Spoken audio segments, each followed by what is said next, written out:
Itziar Arregi Landa, UESiko haur hezkuntza graduan irakasle izateaz gain, Hazitegi ikertaldeko kide da. Jolasa da bere ikergai nagusia, eta jolasaz hitz egin dugu berarekin Eskoriatzeko Unibertsitateko Liburutegian egindako hitzorduan. Kasualidadia eta ez da saria edo ez da betelaneko denboria. Jolasa bere esateatzen den zerbait da, ez gizakitan bakarrik, animalitan ere bai, bere esateatzen den zerbait da, eta balio dio izakia txiki horri helduaroan beharko ditun gaitasunak eta trebatzen, ez? Eta gainea inevitablia da, osea, sortu ja. Ondo eta osasuntzu datorren izakiak, bai gizakia, bai katakumia eta kurkumia edozein, bere esateratzen zaion zerbait da, beharrezkoa duna, eta are gehiago, ukatu ezkero kaltegarria izan daitekena. Lekua behar du bizitzan, infantzian. Jolasa bai da beharra, berezkoa eta ateratzen dana, eta eskubide bat ere bai. UNESCOren haurtzaroaren eskubideetan hala jasota dago artikulu batean. Eskubide bat ere bada, eta helduei dagokigu espazioak eskaintzia eta bermatzia beharrezkoa dun jolas horrentzako aukerak emateko. Bai, beharrezko zerbait.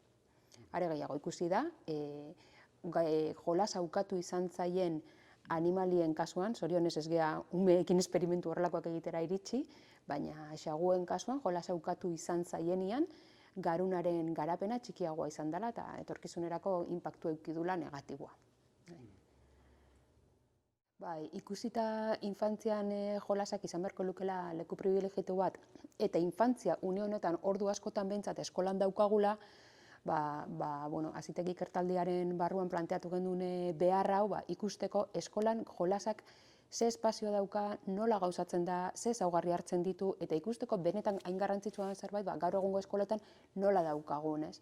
Eta bai, eukidet privilegioa eskola batetara sartzeko, eta bertan zeuden ia 200 umeak guztiak jolasian ikusteko, irakasle guztiekin elkarrizketak eukitzeko, eta ikusteko baita ere,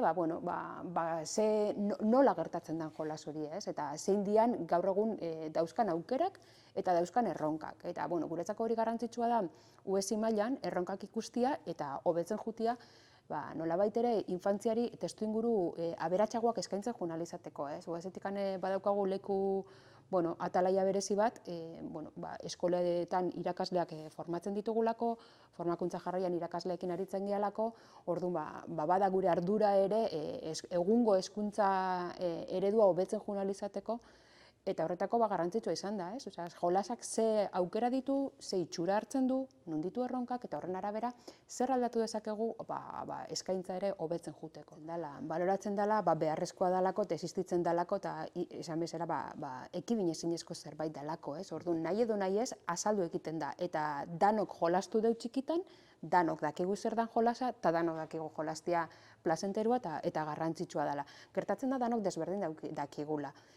Antropologoek aztertu dute jolasa, biologoek aztertu dute jolasa, soziologoek aztertu dute jolasa, bakoitza bere begiradatik eta arreta jarriaz gai desberdinetan, ez? Orduan, balioa bai ematen zaio, baino oraindik ere nahiko gordin daukagu benetan prozesu hori, jolasaren prozesua nolakoa dan, nolakoa izan daiteken eta nola hobetu dezakegun. Igual, oraindik erronka batzuk badauzkagu. Dano gera arituak, zerbait dakigu, baino dakiguna desberdina da. Ez dugu konpartitzen, eta badauzkagu oraindik erronkak gai honen inguruan. Bai, nik usteet, gai honi dagokionean ibilbidea egiten nahi gehala, eta ibilbidea askotan izaten dela pausu bat aurrera, bi atzera, beste bi aurrera, eta ez dela lineala, ez? Orduan, bere garaian jolasa etzan garrantzitsua, zan denbora libreko saria, orduan, helduok begiratu ere ez genuen egiten. Bakarrik, umearekin egote ginen irakasteko, bale. Orain hori gainditu dugu, jolasa garrantzitsua da. Jolasean umeak ikasi egiten du. Orduan, irakaslea pasagea neurri handi batean, orokortu gabe, danak zaku berean sartu gabe, baina irakasle talde handi bat, jolasa erabaileko dut irakasteko. Nik esango diot, zertara eta nola jolastu behar duen. Eta kasu horretan sartu geha umearen mundu horretan, jandio bere askatasuna, eta gure gidaritzapean baldintzatu dio, ez? Oain urrengo pausua goaz, ez dakit atzera, aurrera edo nora. Urrengo pausua izango litzateke, bai, jolasa ulertzea iristen garenean, errespetatzea, ez inbaditzea, eta gure nahiak ez lehenestea, eta berari ateratzen zaion horrei zilegitasuna ematea, aitortzea eta onartzea, ez. Ze benetan jolasa ikusten, hasten garenean, horrek ditugu gauza batzuk, gustatzen eta ezkigunak, eta ups, hemen moztu beharra daukat, ez, nunbaiten zerbait, onartu beharrean. Orduan, nik uste geu ere heldu bezala aigeala ibilbide hori egiten, ez.